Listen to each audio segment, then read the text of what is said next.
welcome back to Distinctive Insurance Weekly. I'm your host, Alexa Kay, and today we will be continuing with part 2 of our 3-part series on Section 6055 and 6056 reporting.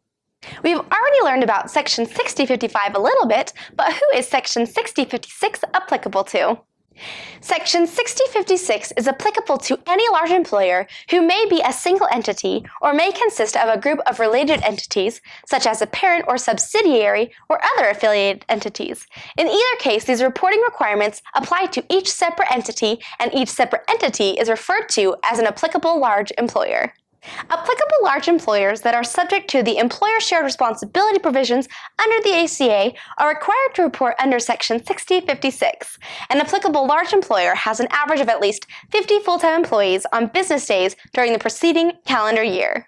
A full-time employee generally includes any employee who worked on average at least 30 hours of service per week and any full-time equivalents. For example, 40 full-time employees working 30 or more hours per week on average, plus 20 employees working 15 hours per week on average, are equivalent to 50 full-time employees.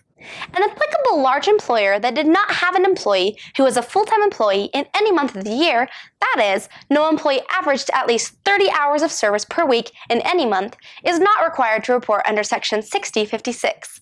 An applicable large employer is required to report if it has an employee who was a full-time employee for any month of the year. Well, that's all we have this week. Join us next week for Part 3.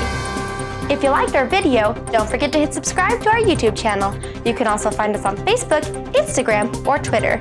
If you need a quote for any of your insurance needs, please visit our website at www.distinctive.net. See you next time!